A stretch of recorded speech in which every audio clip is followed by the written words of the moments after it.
আসসালামু আলাইকুম ভিউয়ার্স, আমি আপনাদের সামনে কিছুক্ষণ আগে অলরেডি লাইভে ছিলাম। খেজুরের রস থেকে কিভাবে প্রসেসিং করে গুড় তৈরি করা হয় সেটা আমি আপনাদেরকে দেখাচ্ছি। এই দেখেন, হ্যাঁ, এই যেখানে অলরেডি কালারে চলে আসছে, আপনারা দেখেন কি সুন্দর।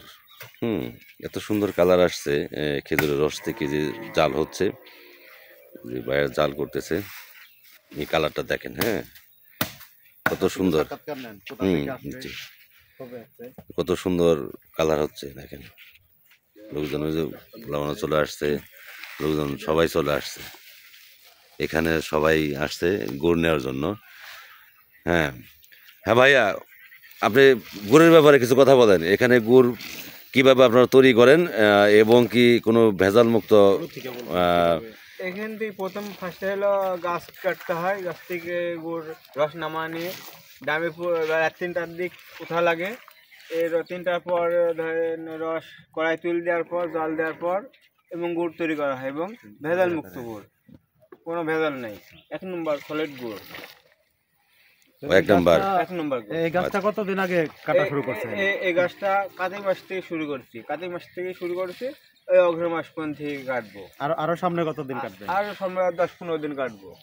10-15 দিন পর্যন্ত কাটতে পারবেন? হ্যাঁ, তারপর গরম পড়ে গেলে গাছ আর কাটা যাবে না। আপনি প্রথমে যে গাছটা যে ঝরছিলেন, হ্যাঁ, তো ওই গাছ ঝরার কতদিন মানে সরাসরি হাড়ি পাচ্ছেন নাকি মাঝখানে কতদিন বিরতি ছিল? মানে হলো গাছ কাটার পর 15 দিন পর হাড়ি পাচ্ছি, গাছ চাষার পর। এই কদিন কি গাছটা শুকনো হয়েছে? গাছ শুকানোর পর আমরা গাছ হাড়ি লাগাইছি। আচ্ছা, বুঝতে পারি। গাছ কাটার পর গাছ শুকানো হয়েছে, শুকানোর পর আবার প্রতি সপ্তাহে 3 দিন করে শুকানো, যেটা নিয়ম, এটাও শুকান না? ও আচ্ছা আচ্ছা আচ্ছা আচ্ছা, তাহলে গুড়টা অনেক ভালো আসবে।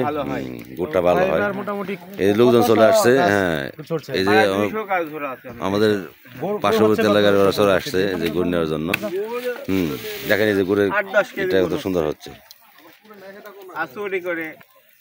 এলাকার পোলা পাঞ্চর নাকি? না, ওটা বলা যাবে না।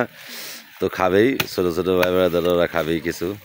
হ্যাঁ, আমাদের পাড়ায় 200 হাড়ি নষ্ট হয়ে গেছে। দেখেন আপনারা, এই যে কত সুন্দর কালার চলে আসছে অলরেডি। ও,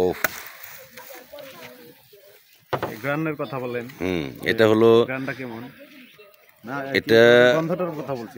এখন যে গ্রান চলে আসছে, ও ফাইন, একদম সে একটা ফ্লেভার চলে আসছে। আমি ক্যামেরায় দেখিনি। ঠিক আছে, এই এত সুন্দর ফ্লেভার চলে আসছে। জিজ্ঞেস করেন কিসের জন্য দিল। আর এই সরষের তেলটা কিসের জন্য দিলেন? এটা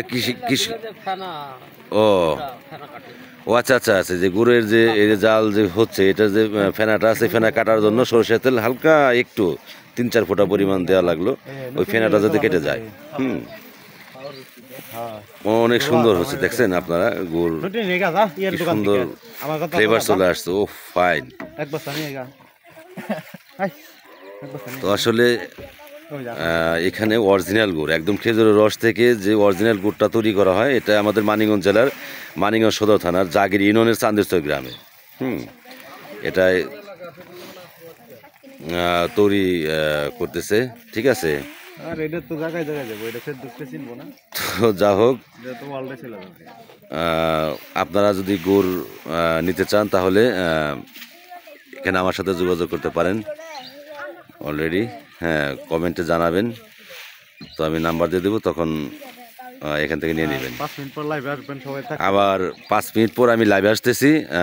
গুড় যখন ঢালা হবে এখান থেকে, গুড়ের যে ফর্মা আছে বা সাজ আছে, ওখানে যখন ঢালা হবে তখন আমি আপনাদেরকে আবার দেখাচ্ছি। হ্যাঁ, তো ঠিক আছে, আপাতত এই পর্যন্তই। ওকে, আল্লাহ হাফেজ, আসসালামু আলাইকুম।